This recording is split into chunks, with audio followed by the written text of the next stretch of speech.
प्यारे बच्चों, आज हम लोग भारत यातायात व्यापार एवं संचार की प्रश्नोत्तरी 1 है, उसके लिए सॉल्व करेंगे। इस प्रश्नोत्तरी का पहला प्रश्न है, रिक्त स्थान एक देश में खरीदी गई कोई वस्तु या सेवा है जिसका उत्पादन दूसरे देश में किया गया हो। क्या कहेंगे? आयात कहेंगे। इसको हम कहेंगे आयात, और इस आयात शब्द को ड्रैग करके रिक्त स्थान 1 में भर देंगे। क्वेश्चन नंबर 2, NH2 दिल्ली को रिक्त स्थान से जोड़ता है। कोलकाता। सही उत्तर है आपका।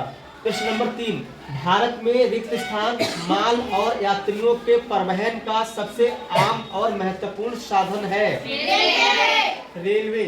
रेलवे एक ऐसा साधन है जो माल और यात्रियों के परिवहन का भारत में प्रमुख साधन है। रेलवे सही प्रश्न है, का उत्तर सही है।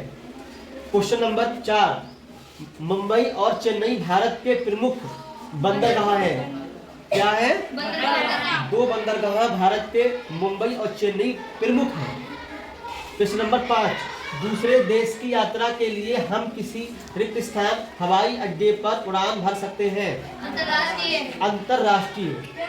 अगर हम लोगों को दूसरे देश की यात्रा करनी है तब हम अंतरराष्ट्रीय हवाई अड्डे से उड़ान भरेंगे। आपने इसे पूरा कर लिया है।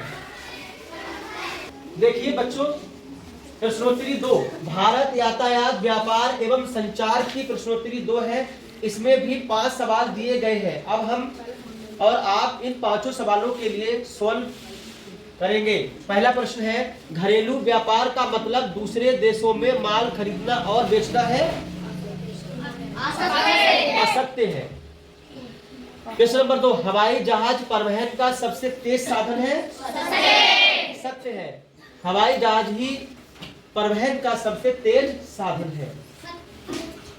प्रश्न नंबर 3, पहाड़ी इलाकों में सड़कें बनाना आसान है। असत्य है, क्योंकि पहाड़ी इलाकों में सड़कें बनाना आसान नहीं होता है, क्योंकि जो पहाड़ी इलाके होते हैं उनमें सड़कें सीधी नहीं होती हैं, टेढ़ी मेढ़ी भी होती हैं, ऊंची नीची भी होती हैं, तब उनमें सड़कें बनाना ज्यादा आसान नहीं है। अगला है प्रश्न नंबर 4, रेडियो और इंटरनेट संचार के 2 उदाहरण हैं। सत्य है, क्योंकि रेडियो और इंटरनेट संचार के 2 सबसे तेज वो है उदाहरण। अगला प्रश्न नंबर 5, निर्यात विदेशों में उन उत्पादों और सेवाओं की बिक्री है जो स्वदेश में उत्पादों का निर्मित होते हैं। सत्य है। आइए जांच करें। बिल्कुल सही है, आपकी पूरी प्रश्नोत्तरी सही है। जो भी आप लोगों ने प्रश्नों के जवाब दिए हैं बिल्कुल सही है। आप लोग इन सभी प्रश्नों को अपनी कॉपी पर नोट कर लीजिए।